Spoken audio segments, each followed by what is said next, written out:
Pelanggaran hak asasi manusia di Indonesia, salah satunya yaitu tragedi Talang Sari.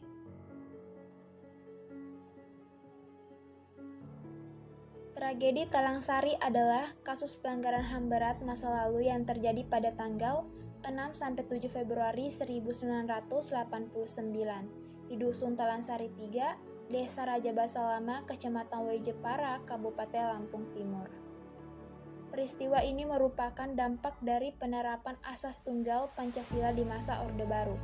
Aturan ini termanifestasi dalam Undang-Undang Nomor 3 Tahun 1985 tentang Partai Politik dan Golongan Karya, serta Undang-Undang Nomor 8 Tahun 1985 tentang Organisasi Kemasyarakatan. Komnas HAM yang memegang mandat sesuai Undang-Undang Nomor 39 Tahun 1999 tentang HAM membentuk tim pembantaian peristiwa Talang Sari dan menyimpulkan bahwa telah terjadi pelanggaran HAM berat di sana. Komnas HAM mencatat tragedi Talang Sari menelan korban sebanyak 45 orang terbunuh, 5 orang diperkosa, 88 orang dihilangkan, 36 orang disiksa, dan 73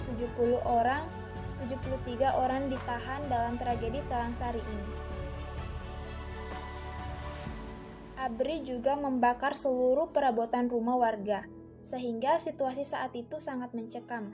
Dusun itu sempat disebut sebagai dusun mati, dan orang-orang yang tinggal di sana mendapat sebutan sebagai orang lokasi, sehingga mendapat diskriminasi dalam penduduk sekitar. Beberapa fakta mengenai peristiwa Talang Sari. Tercatat penyerangan dipimpin oleh Kolonel Hendro Priyono yang merupakan pimpinan Danrem Garuda Hitam nomor 043. Penyerbuan dan penyerangan tersebut kemungkinan karena hendak menghentikan aktivitas yang dilakukan oleh jamaah pengajian di Talang Sari. Pasalnya, terdapat isu mereka hendak mengganti Pancasila menjadi Al-Quran dan Hadis, yang saat itu dipimpin oleh Warsidi selaku pimpinan pengajian. Akan tetapi, banyak jamaah yang malah dinyatakan menghilang. Peristiwa ini terjadi lantaran ada isu bahwa terdapat jemaah Islam yang hendak makar dari pemerintah. Saat itu, pemerintah memang sangat represif dengan konsep tunggal Pancasilanya. Meskipun begitu, isu ini belum dapat diverifikasi. Oleh karena itu, camat, kepala dusun, beserta kapten dan komandan polisi setempat hendak mendatangi kelompok ini dan meminta keterangan. Sayangnya, kedatangan rombongan besar ini dianggap sebagai tindakan penyerangan oleh pemerintah, sehingga dihujani panah oleh jamaah tersebut. Menyikapi hal ini, keesokan harinya TNI dan polisi mengepung dan menyerang kelompok ini dengan sekitar 3 peleton tentara dan 40 anggota BRIMOB. Tercatat terdapat ratusan masyarakat sipil yang dibantai dalam penyerangan ini dan banyak lagi yang terluka. Berikut cuplikan video dari wawancara korban Talang Sari tersebut.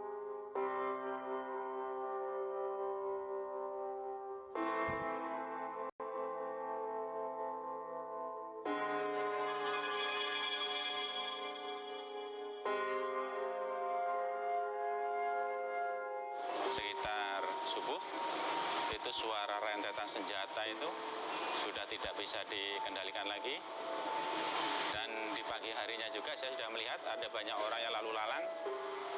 Mereka rata-rata orang yang berlarian karena suara senjata-senjata tersebut. Sebenarnya saya ini bukan termasuk orang yang ikut ke gerakan yang dikatakan gerakan Warsiti atau Mujahidin itu. Saya ini ditonjok sama pakai laras panjang, ini sampai luka ini dulu.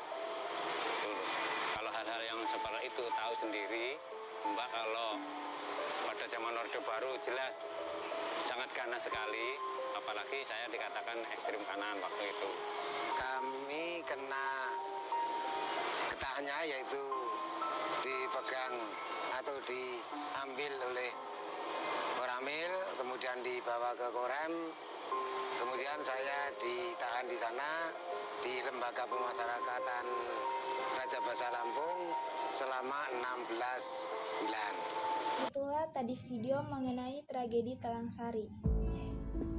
Jadi dari kasus tragedi Talang Sari 1989 yang dilakukan sekelompok orang terhadap warga setempat, itu bisa dikatakan termasuk ke dalam HAM generasi pertama, di mana dalam generasi pertama HAM ini lebih mengarah kepada permasalahan hak atas kehidupan, kesetaraan di mata hukum, kebebasan berpendapat, hak untuk mendapatkan proses hukum yang adil, hak kebebasan beragama, dan hak untuk mengundi dalam pemilu.